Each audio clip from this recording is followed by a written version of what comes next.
Hello everyone, welcome to ZVC classes. My name is Aditya Sharma. आज मैं आप सबको क्लास 10 की साइंस सब्जेक्ट के अंदर लाइफ प्रोसेस यूनिट के अंदर रेस्पिरेशन हमारी सब यूनिट जिसके अंदर आपको टाइप्स ऑफ रेस्पिरेशन समझाने वाला हूँ। क्या बोला कि आज हम देखने वाले हैं टाइप्स ऑफ रेस्पिरेशन क्या होता है, एरोबिक रेस्पिरेशन और एनारोबिक रेस्पिरेशन क्या होता है, उसके बारे में समझेंगे। आज हमने लास्ट क्लास के अंदर एरोबिक रेस्पिरेशन और एनारोबिक रेस्पिरेशन के बीच में डिफरेंस क्रिएट किया था कि एरोबिक और एनारोबिक रेस्पिरेशन क्या होता है, उसके बीच में डिफरेंस क्रिएट करके मैंने आपको बताया था। बट आज देखेंगे हम एरोबिक रेस्पिरेशन क्या होता है और एनारोबिक रेस्पिरेशन क्या होता है, उसकी जो रिएक्शन है वो समझेंगे आज की क्लास के अंदर। ठीक है, तो जो हमारी यूनिट है उसका क्या नाम है? हमारी यूनिट का नाम है लाइफ प्रोसेस।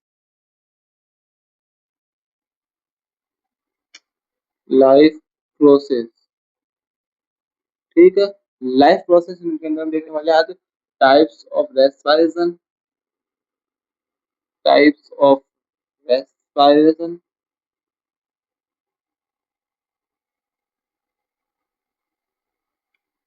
जिसमें टू टाइप के होते हैं, aerobic respiration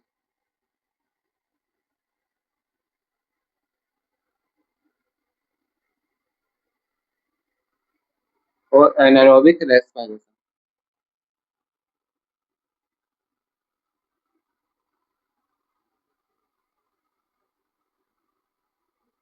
with respiration,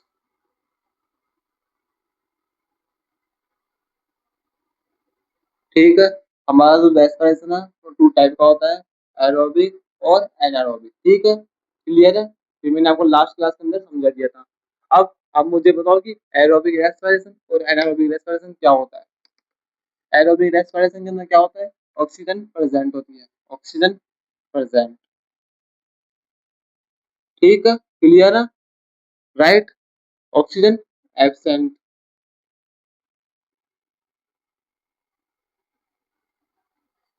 second point, more energy produce,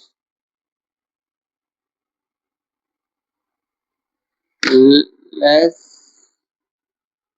energy. ठीक है, एरोबिक रेस्पिरेशन जिसके अंदर ऑक्सीजन प्रेजेंट होती है, एनारोबिक रेस्पिरेशन जिसके अंदर ऑक्सीजन एब्सेंट होती है। ठीक है, एरोबिक रेस्पिरेशन क्या होता है? एरोबिक रेस्पिरेशन के अंदर ऑक्सीजन प्रेजेंट है, ऑक्सीजन प्रेजेंट है तो मोर एनर्जी प्रोड्यूस होगी। और एनारोबिक रेस्पिरेशन के अंदर यदि ऑक्सीजन एब्सेंट है तो एनर्जी है वो लेस प्रोड्यूस होगी। आप बोलोगे सर इसका एरोबिक रेस्पिरेशन का एनर्जी से क्या लिंक है? मैंने आपको बताया कि ब्रीथिंग में और रेस्पिरेशन में क्या डिफरेंस है। ब्रीथिंग होती है हमारे लंग्स के अंदर और रेस्पिरेशन की प्रोसेस है वो हमारी होती है सेल के अंदर। ठीक है, बॉडी के अंदर हर ऑर्गन की जितनी सेल प्रेजेंट है हर सेल के अंदर रेस्पिरेशन की प्रोसेस होती है। रेस्पिरेशन टू टाइप का होता है, एरोबिक और एनारोबिक। एरोबिक कौन है? जिसके अंदर ऑक्सीजन प्रेजेंट होती है। एनारोबिक कौन है? जिसके अंदर ऑक्सीजन एब्सेंट है। ठीक है, और हमने बताया था कि एनर्जी प्रोड्यूस होती है। अब एनर्जी प्रोड्यूस, ठीक है। आप बोलोगे सर एनर्जी तो हमें खाने खाने से मिलती है। आप बोलोगे सर कि हमें एनर्जी तो है ना, जो एनर्जी है वो हमें जैसे खाना, फूड, फूड के अंदर जो न्यूट्रिएंट प्रेजेंट है, फूड के अंदर जो न्यूट्रिएंट प्रेजेंट है, न्यूट्रिएंट, न्यूट्रिएंट का मतलब जैसे कि carbohydrate, carbohydrate, protein, lipid. Sir हमें ना आपने लिखवाया कि एरोबिक रेस्पिरेशन के अंदर मोर एनर्जी प्रोड्यूस होती है और एनारोबिक रेस्पिरेशन के अंदर लेस एनर्जी प्रोड्यूस होती है। बट सर हमें ये समझो कि जो हमने हमें जो हमारे मैम ने ये पढ़ाया था, हमारे सर ने हमें ये बताया था कि जो एनर्जी है वो खाना खाने से मिलती है। खाना खाने के अंदर जैसे carbohydrate, protein, lipid. Carbohydrate, protein, lipid. हमारे भोजन के अंदर यदि कार्बोहाइड्रेट प्रेजेंट है, प्रोटीन प्रेजेंट है, लिपिड प्रेजेंट है तो उनसे हमें हमारी बॉडी को एनर्जी मिलती है। और जी सर हमारा ना कार्बोहाइड्रेट को हमारे मैम ने तो हमारे सर ने तो कार्बोहाइड्रेट को man energy source of body के लिए बोला था कि हमारे जो बॉडी के अंदर मैन एनर्जी कौन प्रोड्यूस करता है, तो बोलता है मैम ने, हमारे सर ने तो हमारे मैम ने तो बताया था कि हमारी बॉडी के अंदर सबसे ज्यादा एनर्जी प्रोड्यूस करने वाला कौन सा न्यूट्रिएंट है? कार्बोहाइड्रेट है। और सर आप बता रहे हो कि एरोबिक रेस्पिरेशन, एरोबिक रेस्पिरेशन हमारी बॉडी के अंदर एनर्जी प्रोड्यूस करता है। सर ये तो गलत हो गया है, तो आप गलत हो या फिर हमारे सर गलत है। आप बोलोगे सर, या तो सर आपका गलत है क्वेश्चन, आपने गलत बता दिया हमें, या फिर हमारे सर ने गलत बताया हमें। कि सर हमारे सर ने बताया था कि कार्बोहाइड्रेट को मेन एनर्जी सोर्स बोलते हैं, कार्बोहाइड्रेट से हमारी बॉडी के अंदर एनर्जी प्रोड्यूस होती है। और सर आप बता रहे हो कि एरोबिक रेस्पिरेशन है वो एनर्जी प्रोड्यूस करता है। तो सर दोनों के अंदर क्या डिफरेंस है, दोनों के अंदर क्या क्या अंतर है? दोनों में से एक एक गलत है और एक सही है। मैं बोलूंगा कि दोनों सही है। मैं क्या बोलूंगा कि दोनों सही है। मैंने बताया वो भी सही है और आपके सर ने, आपकी मैम ने बताया था वो भी सही है। क्यों सही है? आप बोलो सर क्यों सही है? सर सही तो एक ही होता है, दो ऑप्शन है तो सही तो एक एक सही है, एक गलत होगा। सर आप बोले दोनों सही है, मैं बोलूंगा कि दोनों सही है। एरोबिक रेस्पिरेशन से मोर एनर्जी प्रोड्यूस होती है और हम जो खाना खाते हैं उसके अंदर कार्बो, आपकी मैम ने बताया था होगा कि कार्बोहाइड्रेट को मैन एनर्जी सोर्स बोलते हैं। और कार्बोहाइड्रेट से हमारी बॉडी के अंदर एनर्जी प्रोड्यूस होती है, प्रोटीन से, लिपिड से। हाँ आपकी मैम ने, आपके सर ने भी ठीक बताया है, मैंने बताया वो भी सही है। अब क्यों गलत क्यों सही है वो मैं आपको समझाता हूँ, ठीक है।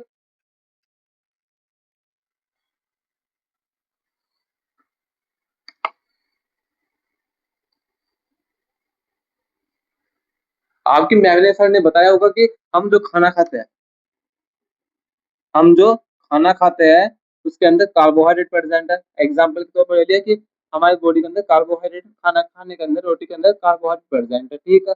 हमने रोटी खाई, रोटी के अंदर कार्बोहाइड्रेट प्रेजेंट होता है, कार्बोहाइड्रेट से बनता है ग्लूकोज, ठीक है। कार्बोहाइड्रेट से क्या बनेगा? ग्लूकोज बनेगा। ग्लूकोज से हमें बॉडी को एनर्जी मिलती है। क्या बोला? ग्लूकोज से हमें बॉडी को एनर्जी मिलती है। ये प्रोसेस है खाना खाने की। जब खाना खाता है तो खाने के अंदर प्रेजेंट होता है हमारा न्यूट्रिएंट। हमने एग्जांपल के तौर पर लिया कि यहाँ पर हमारा न्यूट्रिएंट है वो कार्बोहाइड्रेट प्रेजेंट है, ठीक है। हम कार्बोहाइड्रेट को भोजन के रूप में कार्बोहाइड्रेट को बहुत हमारी बॉडी के अंदर इंटेक करते हैं तो वो ग्लूकोज बनाता है, ग्लूकोज से हमें एनर्जी मिलती है, ठीक है। आप बता रहे हो सर कि एरोबिक रेस्पिरेशन से हमें एनर्जी मिलती है। हाँ मिलती है। अब मुझे आप ये बताओ कि कार्बोहाइड्रेट से हमें ग्लूकोज मिल गया, ग्लूकोज से एनर्जी मिल गई, ठीक है। अब मुझे आप ये बताओ कि ग्लूकोज से एनर्जी मिलती है, ग्लूकोज से एनर्जी मिलती है, जैसे कि ये क्या है? ग्लूकोज मतलब कि ग्लूकोज से एनर्जी बनाना, ग्लूकोज से एनर्जी बनाना एक रिएक्शन हो गई। ग्लूकोज से एनर्जी बनाना मतलब कि जो हम खाना खाते हैं उससे हमारी बॉडी के अंदर एनर्जी बनाना, वो क्या एक रिएक्शन हो गई। अब मुझे आप ये बताओ कि आपने केमिस्ट्री के अंदर पढ़ा होगा कि एक रिएक्टेंट, अभिकारक से उत्पाद बनाने के लिए हमें किसी ना किसी की हेल्प लेनी होती है। अभिकारक से उत्पाद बनाने के लिए हमें किसी ना किसी की हेल्प लेनी होती है।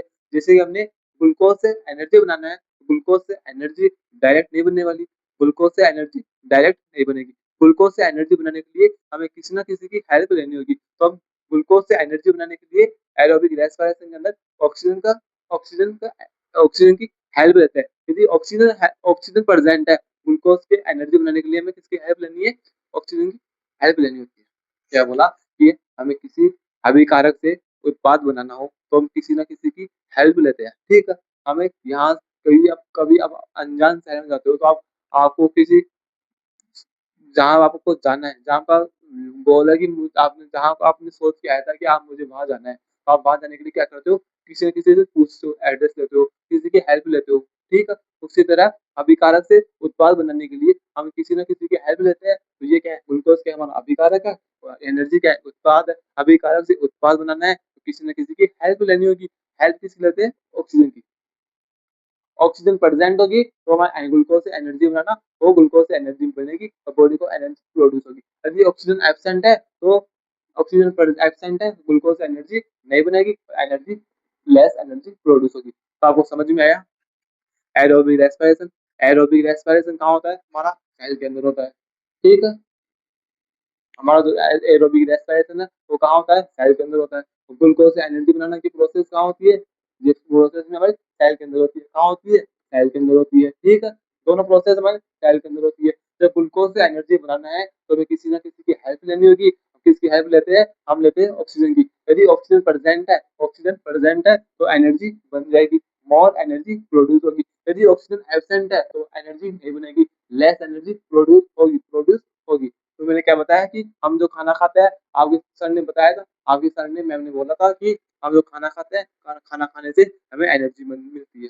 वो भी सही है, वो भी सही है। जब मैंने बताया कि हमें ऑक्सीजन प्रेजेंट है, तो ऑक्सीजन प्रेजेंट है, एरोबिक रेस्पिरेशन वो हमारी मोर एनर्जी प्रोड्यूस करता है, तो दोनों का लिंक है। एरोबिक रेस्पिरेशन यदि ऑक्सीजन प्रेजेंट है तभी आपका जो खाना है वो एनर्जी के अंदर कन्वर्ट होगा, तो आपकी बॉडी को एनर्जी मिलेगी। यदि ऑक्सीजन एब्सेंट है, आपका जो खाना है वो एनर्जी के अंदर कन्वर्ट नहीं हो सकता है, आपकी बॉडी को एनर्जी नहीं मिलेगी। आपकी बॉडी को एनर्जी कब मिलेगी? जब ऑक्सीजन प्रेजेंट है। हम बॉडी से इंटेक ऑक्सीजन करते हैं, जब आप बॉडी को इंटेक करते हो, जब आप बॉडी को ऑक्सीजन प्रेजेंट होगी, तब आपका जो खाना है ना वो एनर्जी के अंदर कन्वर्ट होगा। यदि ऑक्सीजन एब्सेंट है, आपको जो खाना, आपने जो खाना खाया है ना, कार्बोहाइड्रेट, ग्लूकोज, ये एनर्जी के अंदर कन्वर्ट नहीं होने वाला। तो एरोबिक रेस्पिरेशन के अंदर यदि वो होता है जिसके अंदर ऑक्सीजन प्रेजेंट होती है, ये कहाँ होता है? हमारा साइटोप्लाज्म के अंदर होता है और माइटोकॉन्ड्रिया के अंदर होता है। ये ओनली साइटोप्लाज्म के अंदर होता है, ठीक है। मोर एनर्जी प्रोड्यूस होती है, लेस एनर्जी प्रोड्यूस होती है। तो मैंने आपको एरोबिक रेस्पिरेशन और एनारोबिक रेस्पिरेशन समझा दिया, ठीक है। अब आगे देखते हैं एरोबिक रेस्पिरेशन क्या होता है, इसको नोट्स में मेंशन कर लो।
एरोबिक रेस्पिरेशन क्या होता है? एरोबिक रेस्पिरेशन हमारा एक रेस्पिरेशन का टाइप है, सबसे पहले।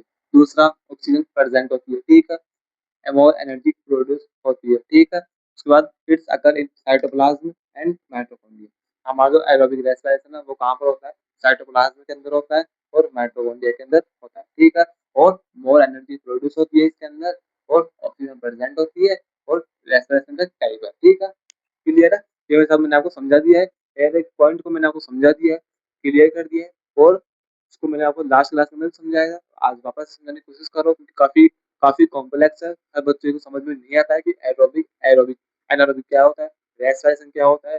हमें खाना खाने से भी एनर्जी मिलती है, तो उसमें एरोबिक रेस्पिरेशन एनर्जी मिलती है, दोनों के बीच में क्या डिफरेंस है। इसलिए मैंने आपको अच्छे से डेप्थ में ताकि डिटेल में समझाने की कोशिश की है, आपको समझ में आया होगा, मुझे आशा है। यदि आपको फिर भी समझ में ना आए तो चाहे क्लास को वापस से देखना, आराम से देखना, हेडफोन लगा के, हेडफोन का यूज करके स्लोली स्लोली कंसंट्रेशन बना के समझने की कोशिश करना, समझ में कंफर्म आएगा।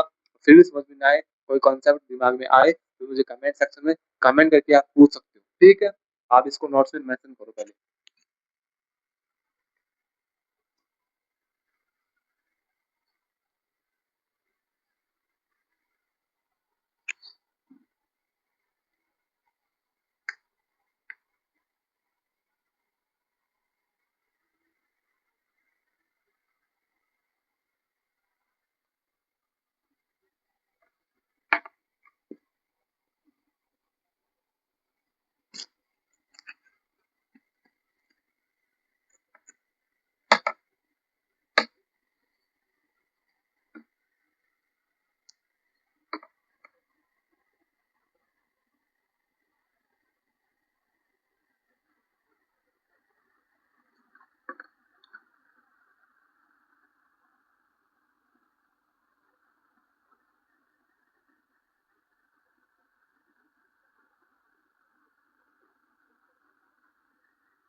ये हमारी रिएक्शन है किसकी, एरोबिक रेस्पिरेशन की।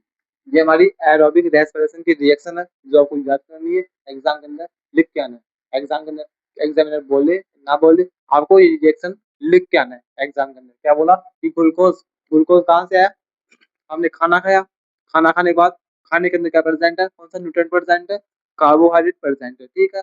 कार्बोहाइड्रेट खाया, कार्बोहाइड्रेट माउथ के अंदर डाइजेशन हुआ, स्टोमच के अंदर डाइजेशन नहीं होता कार्बोहाइड्रेट का, ठीक है।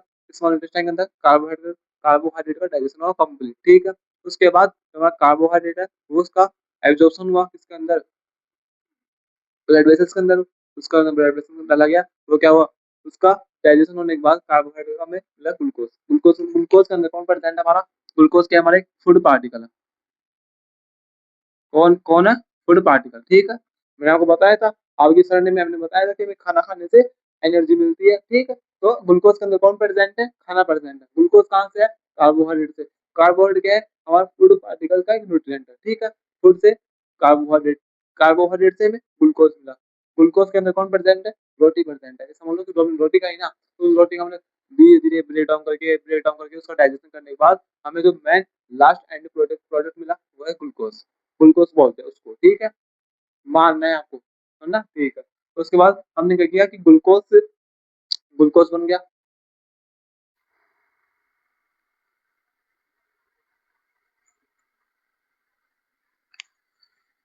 एरोबिक रेस्पिरेशन के रिएक्शन बता रहा था मैं आपको कि ग्लूकोज से पायरुवेट बन गया। ग्लूकोज के अंदर कौन प्रेजेंट है, फूड पार्टिकल्स प्रेजेंट है। हमने ग्लूकोज को किसके अंदर कन्वर्ट किया है पायरुवेट के अंदर।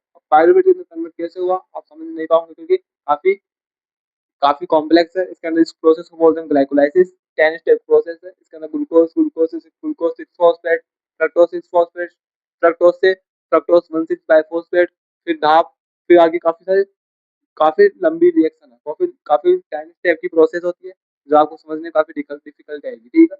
आपको सिंपल याद करना है कि ग्लूकोज से पायरुवेट बनता है। ग्लूकोज के अंदर 6 कार्बन प्रेजेंट है, पायरुवेट के अंदर 3 कार्बन प्रेजेंट है, ठीक है। उसके बाद क्या बोला, पायरुवेट से हम बनाएंगे ग्लूकोज बने, CO2 बनेगा, H2O बनेगा, एटीपी बनेगा। आप उनसे हमें एनर्जी बनाना है। एनर्जी कहाँ बनी, तो ये जो एटीपी है, एटीपी को बोलते हैं एनर्जी। एटीपी को क्या बोलते हैं, एनर्जी बोलते हैं। तो पायरुवेट से हमें क्या मिल गई, एनर्जी मिल गई।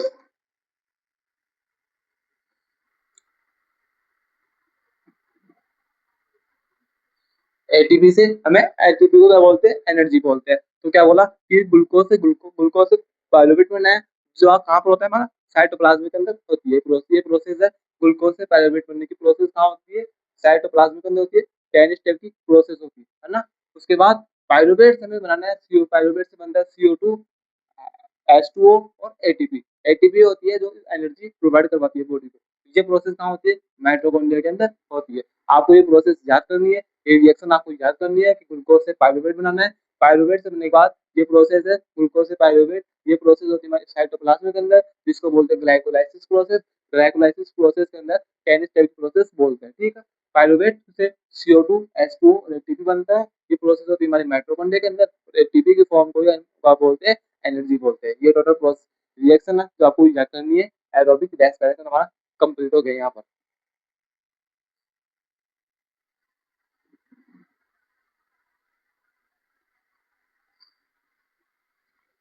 अब स्टार्ट करने वाले हैं हम एनारोबिक रेस्पिरेशन। क्या बोला कि अब स्टार्ट करेंगे हम एनारोबिक रेस्पिरेशन, ठीक है। एनारोबिक रेस्पिरेशन क्या होता है, जिसके अंदर ऑक्सीजन एब्सेंट होती है। कहाँ पर होता है, ओनली साइटोप्लाज्म के अंदर होता है। एनर्जी लेस प्रोड्यूस होती है।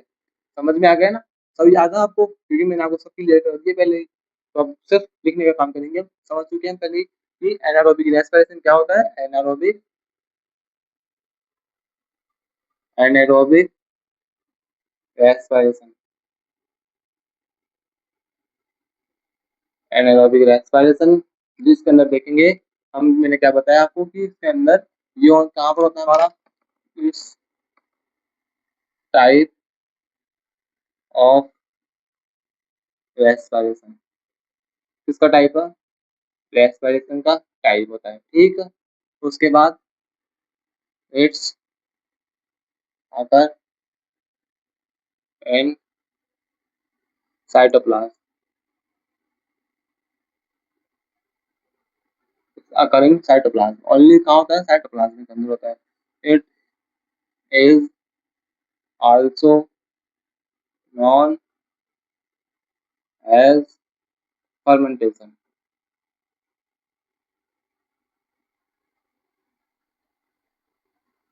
ठीक है, तो उसके बाद है less energy produce, oxygen absent है।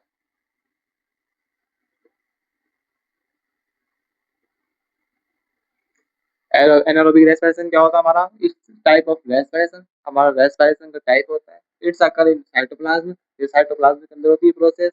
It's is also known as fermentation, इस प्रोसेस को बोलते हैं फर्मेंटेशन बोलते हैं। इट्स लेस एनर्जी प्रोड्यूस, इसके अंदर लेस एनर्जी प्रोड्यूस होती है और ऑक्सीजन एब्सेंट होती है। ठीक है, ये हमारा एनारोबिक रेस्पिरेशन है, इसको नोट्स में मेंशन करो।